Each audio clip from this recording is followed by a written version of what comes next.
Hi there everybody. So today this is 2020, it's December 2020 as I record this. It's also I think the 80th anniversary of the Battle of Britain back in 1940, and this is a model kit of the Spitfire, this particular Mark VII, and the Spitfire played a big role in the Battle of Britain, and so that's one reason why I bought this. The other one is because, well, Spitfire was probably one of the first model kits I remember building, but I'm not sure if I'd done one recently. So, well, by recently I mean the last time I was building kits back in the 1980s. So decided to get one. This is from ICM, and it's also my first ICM model kit, so I don't know what their kits are like or anything, but it was nicely priced, not too expensive. What was it cost? $13.99 including postage for a 1/48 scale model kit, which isn't too bad actually. I think really good value. So I bought this particular one from, let me see what it says here. I bought it from Mainly Military on their eBay site, on the eBay page. And right, so let's take a look at what's in the box. But first, let's take a look at the box itself. Decent box art on the front there. Two Spitfires, you can see, being followed by a couple of American bombers. Are those B-17s? On this side, some information about what's in the box. This box contains an unassembled plastic model kit, length 200mm, 256mm wingspan, 121 parts, made in Ukraine by ICM Holding. And here, so HD Hanans Limited, so probably they're the wholesalers. Don't know, probably that's where they got it from. Anyway, beside the point. On this side, basically you got the tells you what it is. Kit model number 48062. On this other side, you got pictures of the aircraft. One color marking, it seems. Grey on top and sky blue underneath. And on this side, you got the upright backing. So let's take a look what's in the box. So it's all taped up, so I need something sharp. Got the scalpel. Got 2, 3, 4 and 5. So take that off. Perfect. And find another box. Up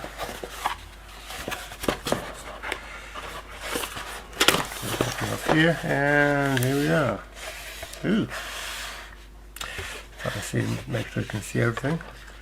So larger than I expected. Okay, this is my first ever airfix. Alright, this is my first ever 1/40 scale World War II aircraft kit. So I have all the plastic in one large bag, and there's another bag inside with the clear parts. I normally like to have a quick look through the instruction manual first. It's a fairly straightforward, cheap and truthful, and this is a photocopy. Yeah, it's not even quite straight, so a rather wonky photocopy of the markings. Okay, so flat white, flat black, medium grey, and flat light blue, insignia yellow, and military brown. Those are the main colours required to paint this vehicle. These images, by the way, are also available on the box there, so put it in colour. But having said that, this is slightly different one, because you've got the stripes on one of them, unlike that one. Anyway, let's continue. So put that away. You got a decal sheet here, ICM. Slightly closer than that. The decals look pretty nice. Again, first time with this particular brand, so I've no idea if they're going to be particularly spectacular to use or if they'll fall apart after use. Instructions. So front page, let's have a look, get it all in.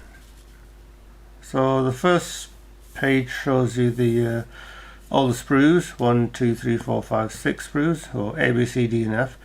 Apparently there's a couple of parts that you don't use, the little parts here in red. There's 2 of them past 28 look like guns you see in the wing. Anyway, Scotch is the first section, and you start off with the engine, interesting enough. So normally when you start off with a lot of aircraft kits, it's usually the cockpit, but this one starts off with the engine, and it looks like a fairly detailed engine. You've got the main body of the engine there, all these sections, and the engine mounts. That's section 1, so you could do a very nice detailed engine on that one, I think. Section 2, oh sorry, section 2 is there. Section 3, you're going into the interior of the, let's get it in there. So going to the interior, so the cockpit inside. So when that's done, you put in some tanks in there, probably oxygen tanks. Then it gets to this part, section 6, where you're putting the engine into the body, putting the fuselage together, and then you go into building the cockpit, the seat, and the rest of the cockpit, and that drops into the aircraft underneath. Put a tail wheel on again. Then come on to section 10, 11, 12 on this side, where you put in your choice of cockpit, canopy. You've got 2 choices basically, and X-ray, and then you got the engine cover goes on the top there, and that's separate, so that should be, and then putting together the wheels, so, and then you drop the wings, and then you put the wings together down here. And while you're doing so, you put the engine in. You've got some detail of the interior inside the engine, the main machine guns, and wingtips. So this particular version has some strange pointy wingtips. You can see that they are put on afterwards at the end there. And then you come to the last part, which is dropping the radiator air scoop underneath, putting the wheels in, and putting the propeller on, which is in pieces. So all the blades are separate, so 5 pieces to make the propellers, and then the spinners in front of it, and so on. And then down here you got the paints. Now it just gives you colours, it doesn't give you a particular, or actually it does, model master. So we've got model master numbers for the paint numbers, and then the colour that you're using: flat white, flat black, medium grey, flight light blue, insignia yellow, European green, rust, gunmetal, aluminium, steel, military brown, intermediate blue, semi-gloss black. So I'll be checking my paints to see if I have any of those in stock or in my stash, and that's it. So basically just an A4 sheet, simple, straightforward. Okay, let's take a look at what's in the bag. So here you have the bag of plastic, little orange sticker there, and at first glance, first impressions, it looks very nice. Even through the plastic of the bag, it looks very nicely molded. You can see even through the plastic there's a very slight satin matte texture on the plastic. Hopefully everything is still on the sprue, nothing's fallen off yet, so let's open it up and see what it looks like. There we go. To the side. So, clear plastic. So we'll start there. So just how clear is this plastic?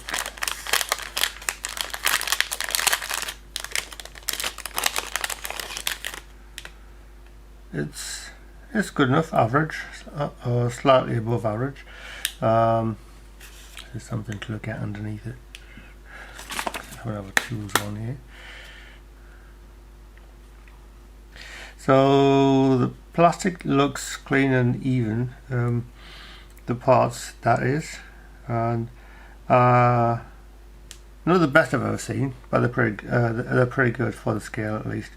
So yeah, I'm okay with that. There's even a tiny little put that out of the way, a tiny little head-up display type thing on it as part of the thing. Or is that the reverse mirror? Anyway, I'll find out what it is when I actually get on to building it. So that's the clear parts. Check them back in the bag. Sprue A. Let's get you all in there. So Sprue A is one half of the fuselage, propellers, other propeller blades, and most of the engine parts. I can see what looks like flash. There's quite a bit of flash on the corners of this. Should be fairly easy to remove that. I'll probably wait until I put it together with taking off. Bit of flash on the top there as well. The small parts, bit of flash on the propeller tips, propeller blades. Not too much hassle to remove that either. The small parts, the detail parts, look fairly crisp and clean. Very minor flash on some of the little parts, such as that one there, but nothing that can't be dealt with. You've got the exhaust there, which may require a bit of opening up with a tiny drill on the sides, but you can see by the way they molded it was impossible. It would have been impossible to hollow them out in the mold in this manner. So, but others have done it, but then they are also slightly more expensive kits. And the more expensive kits, I mean, you know, 3 times the cost of this one. So, for the money I'm paying, it looks like a very nice kit. On the back side, yeah, everything looks nice. Looks good. So Sprue B. That's the other half of the fuselage. I'll get you all in. So Sprue B is the other half of the fuselage. Some cockpit parts, interior, including the seat here, wheels. So the wheels are basically one piece, one large single piece. Solid mold will require some sanding around the edges because there's a bit of flash / mold lines all around it, and it doesn't quite meet together perfectly well on either side. So because you can see there something pointy, so you can see on this side it stops there. There's a bit of a it's almost as if the two halves of the mold didn't quite line up for the wheel. So because that's not flash, because if you've got either side, there's a lot less of it visible. So let's keep an eye out for that when putting the parts together. As for the rest of it, all looks pretty good. There's a tail wheel there, bit of flash all around. There's almost no flash. There's very little. There's a little bit of flash on the top of the fuselage there, but none down here in the back, such as saw on the other one. So overall, I'm okay with that. I'm wondering if this is supposed to be bent like this. But they're two different numbers, so maybe it's supposed to be like that. No idea what this part is for, so again, I'll find out when I'm building it. Overall, I do like the finish on the external bodywork there. Some fine panel lines, very fine panel lines, and some tiny root marks, all recessed. And on the inside of the body, you've got some interior detailing in the cockpit section. Pretty good.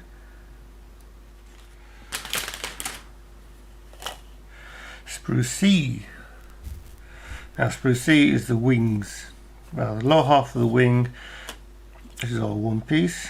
space there for the wheels, undercarriage, top half of the wings, and got the movable surfaces at the back of the wings there. There's just single pieces, and the wings are two halves, top and bottom. Consists of minor detailing on the inside of where the machine guns would fit. I'm not sure if there's a lot of detailing to go to that. Let's have a look what it says in the manual. It doesn't have to show anything there, so nothing extra goes inside there, so that just drops on top of it, so it's just a big gaping hole. So I guess that means that you can probably get some aftermarket parts to fit in there to make the gun bay look just so. So again, the surface marking is very nice, very fine detailing of the various parts.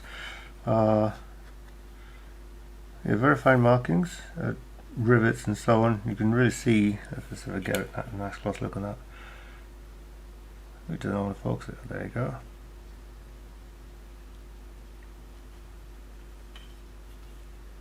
So that's the kind of detailing that you have in this kit, and so for the external detail and surface finish, it looks quite nice.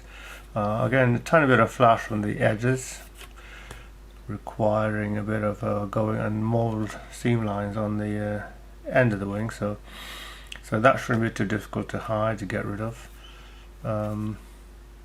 Cleaner on this side, on this wing.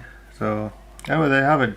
Lots of surface detail, very fine markings, panel lines and riveting and so on. So that looks very nice as well. So, and that is Sprue C.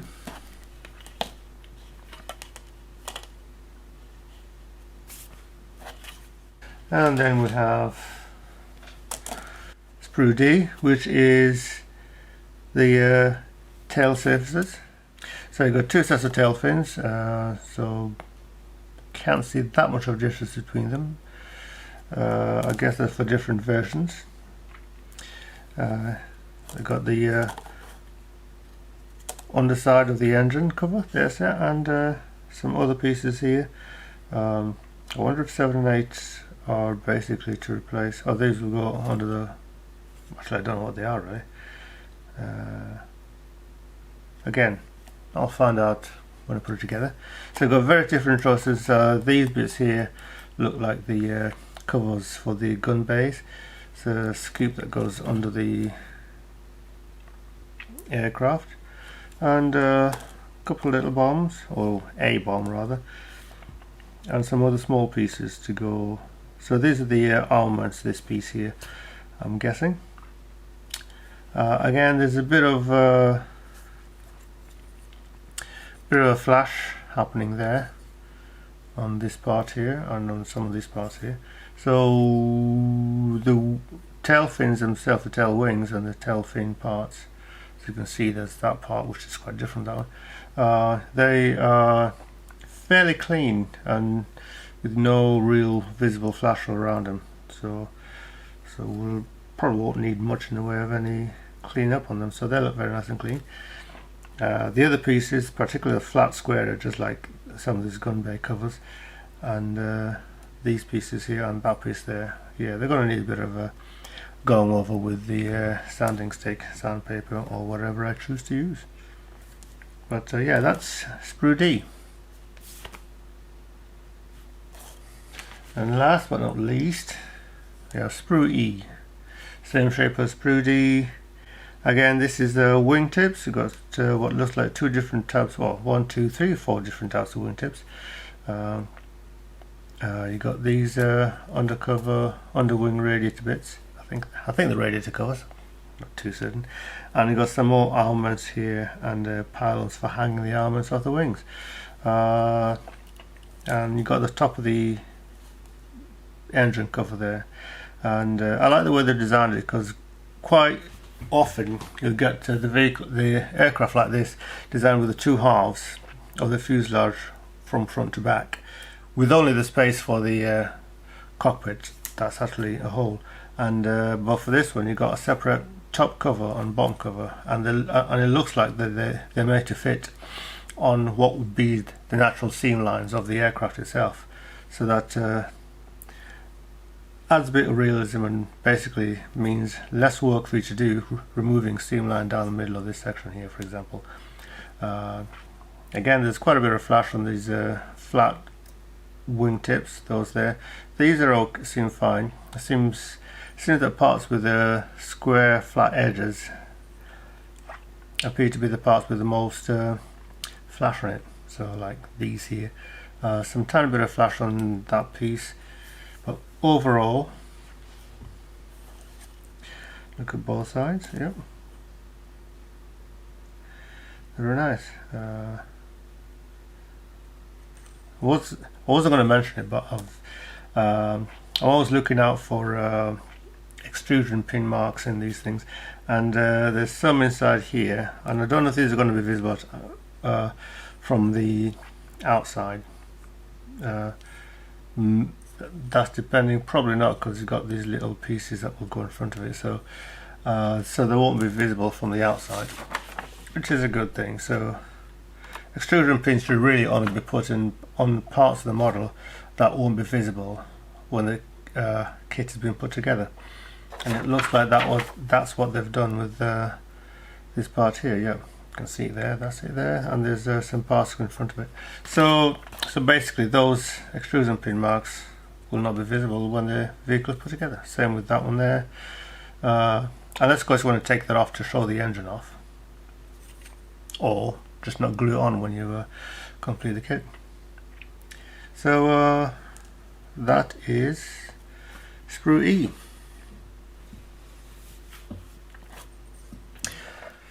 So that's the ICM Spitfire Mark VII World War II British fighter. Yeah, so the main reason for buying this was I wanted a Spitfire, something fairly modern, trying to figure out when this was made. Let's have a look at the parts, if there's any dates on it. So the 2000, so this kit is 20 years old, and so I think it's 20 years old anyway. That's the closest I got to. It says 2000 on there, so I don't know if that means the age, the year that the moulding was made, but could be. So that would mean this kit is around 20 years old, which for a kit that of this age is still pretty good. Made in Europe, so it didn't have to come from a long way, and yeah. So overall, very nice looking kit. Hopefully it'll go together as well as it looks, because I found that it doesn't matter how good a kit looks. So when you're looking at the parts and sprue, it's how it fits together that matters. And if it fits together well, which I'm fairly certain it will, I think I'm going to have a pretty good kit in my hands. So yeah, so that is the ICM 1/40th scale Spitfire Mark VII. So thank you for watching. If you like what you saw, tell your friends. If you didn't like what you saw, tell me why, and thumbs up if you liked it. Take care everybody, and I'll see you later.